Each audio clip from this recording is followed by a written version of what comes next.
İsrailin baş naziri Benyamin Netanyahu Qəzza zolağında müharibəni dayandırmağa hazır olduğunu bəyan edib. The Guardian nəşrinin verdiyi məlumata görə İsrail lideri müəyyən şərtlər daxilində münaqişəyə son qoymağın mümkünlüyünü önə çəkib. Onun sözlərinə görə İsrailin təhlükəsizliyini təmin edən aydın şərtlərlə müharibəni bitirməyə hazırdır. Söz gedən şərtlərə bütün girovların sərbəst buraxılması, Həmasın silahlarını yerə qoyması, hakimiyyətdən getməsi və rəhbərliyi Qəzzadan çıxarması daxildir. Netanyahunun fikrincə, Təl-Əvivi məqsədlərinə çatmazdan əvvəl döyüşləri dayandırmağa çağıranlar əslində Həması Qəzzaya nəzarəti saxlamağa çağırırlar. Netanyahunun indiki məqamda sülhlə bağlı fikirlər bildirməsi isə təsadüfi deyil. Belə ki, müharibə başladıqdan bəri dünyada Netanyahu hakimiyyətinə qarşı güclü təzyiqlər var. İspaniya başda olmaqla qoca qitə nümayəndələri və bir çox dövlət Təl-Əvivə savaşı dayandırmaqla bağlı mütəmadi olaraq xəbərdarlıq edir. Bütün bunların fonunda İsrail sülh şərtlərini irəli sürməklə həm diqqətlərdən yayınmağa çalışır, həm də onsuz da sözü gedən atəşkəslə bağlı razılığa gəlməyən Həmasa qarşı müharibəni davam etdirir. Özellikle Netanyahu'ya karşı dünyanın birçok yerinde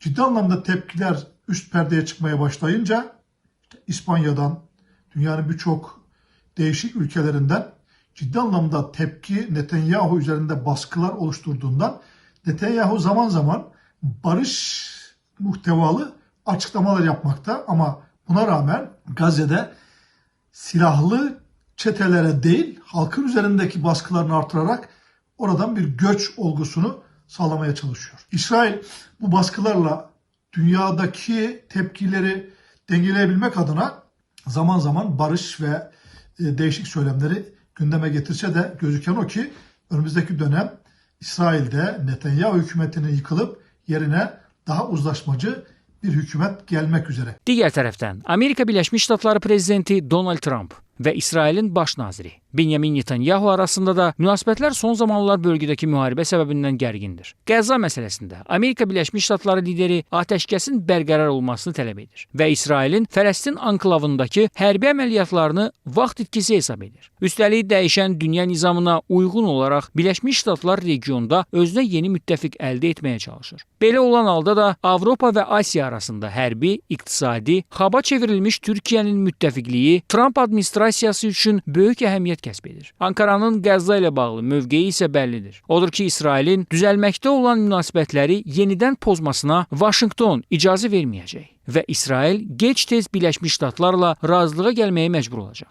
İsrail hökumətinin son əməliyyatları ilə bağlı verdiyi qərardan narazıdır və məhz bu səbəbdən Amerikanın vitse-prezidenti İsraili səfərini təxirə saldı və hal-hazırda Yaxın və Orta Şərq siyasəti ilə bağlı Amerika və İsrail rəhbərliyi arasında fikir ayrılıqları mövcuddur və Netanyahunun Qəzzada atəşkəsə getməklə bağlı, savaşı dayandırmaqla bağlı verdiyi son mesajlar məhz həm də bu təzyiqlərlə bağlıdır.